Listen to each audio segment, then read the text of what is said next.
spoken with admiration. He was the man who closed million-dollar deals with a single handshake. The man whose smile graced glossy business magazines. The man whose mansion on the hill glowed like a palace after dusk. His wife wore diamonds that sparkled as brightly as her laughter at the endless parties thrown in their honor. But all empires are fragile when built on the wrong foundations. A single bad investment snowballed into lawsuits, debts, and betrayal from those he trusted most. The newspapers that once praised him now called him reckless, greedy, a fool who had squandered his fortune. His so-called friends stopped answering calls, and his wife, beautiful, sharp-tongued, always demanding more, left with barely a glance behind her. "I didn't marry you to live like a beggar," she spat, slamming the door of the mansion one final time. Now Victor sat slouched in the same mansion, though it felt more like a tomb. The grand chandelier hung above, but half the bulbs had burned out. Dust gathered on the marble floors. The wine cellar was empty, save for a half-drained bottle of cheap whiskey resting by his chair. He rubbed his temples, staring at the ashes of his life. The silence pressed on him, heavier than debt collectors' calls, heavier even than his wife's absence. He wondered if he had lost not just his fortune, but also his reason to keep moving. In that silence, the faint scrape of a broom echoed through the corridor. At first, Victor ignored it. He assumed Elena, the young maid he had hired the year before everything collapsed, would leave soon like everyone else. She was barely in her 20s, with no family ties to him, no obligation. Surely she'd find work elsewhere, somewhere brighter. But each morning he heard her footsteps in the kitchen, the clatter of pots, the faint aroma of thin broth simmering from whatever groceries she could stretch.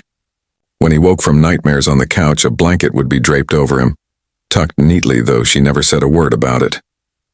It gnawed at him until one night, whiskey loosening his tongue, he snapped. "Why are you still here?" His voice was hoarse, bitter. He gestured at the darkened house. "Look around you. It's over. I can't even pay you anymore. Everyone else left. So why haven't you?" Elena set down the tray she carried, a simple meal of bread and soup, and lifted her eyes to his. They weren't the eyes of pity nor of judgment, but something steadier. "I don't work here for the money anymore," she said quietly, her voice firm despite its softness. "I stay because you need someone who won't walk away." Her words landed with a weight Victor didn't expect. For months he had drowned in betrayal, surrounded only by reminders of abandonment. But in her gaze he saw something different. Not greed, not obligation, just quiet loyalty. And for the first time in a long while, the emptiness inside him shifted. Victor couldn't shake Elena's words. "I stay because you need someone who won't walk away." They replayed in his mind, over and over, like a splinter lodged too deep to ignore. The next morning, he found the old oak desk in his study cleared of dust, a battered sketchbook placed neatly on top. He hadn't touched it in years, not since his early days before ambition consumed him. Back then, design had been his joy, drawing furniture that blended strength and elegance. His fingers hovered over the sketchbook before pulling away. He told himself it was pointless. But when he returned later that night, a steaming mug of tea waited there, and Elena's quiet voice reached him from the doorway. "You used to draw," she said softly. "You should try again." He almost barked at her to leave it, but something in her tone stopped him. That evening, with shaking hands, he opened the book. The first lines he drew were clumsy, his mind rusty. Yet once the pencil began to move, his chest felt lighter than it had in months. From then on, Elena became more than a maid. She was a quiet partner in his rebuilding. She cleaned out one of the dusty storage rooms, setting up space for tools. She scavenged wood from old furniture the neighbors tossed out. She encouraged him with simple words, her presence a steady flame against his shadows. "You're good at this," she said one afternoon, running her fingers over the polished edge of a small coffee table he had crafted. Victor looked at her, startled. It had been so long since anyone believed in him that he had forgotten how it felt. Elena smiled faintly.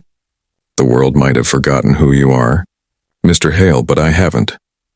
For the first time since his empire crumbled, Victor felt a flicker of something he thought was gone forever. Hope. Months passed, and what began as sketches in a forgotten book grew into a workshop buzzing with quiet energy. Victor's hands, once accustomed only to signing contracts, were calloused now from carving, sanding, and shaping wood. Elena documented everything, snapping photos of his creations, writing descriptions, and posting them online. At first, there were only a handful of curious buyers, but word spread quickly. People admired the craftsmanship, the elegance of his work, the authenticity in every piece. Orders trickled in, then poured. His name, once ridiculed in business headlines, began to rise again, this time tied not to scandal but to artistry. One Saturday, Victor found himself standing behind a booth at a bustling market, displaying his handmade furniture. Buyers stopped to admire, to ask questions, to place orders. He shook hands again, but this time it wasn't about power or wealth. It was about pride in something he built with his own hands. Through it all, Elena was there. She arranged displays, greeted customers, and laughed when sawdust clung to his suit. She stood beside him, not behind him. That night, after the market closed, they carried unsold pieces back to the truck.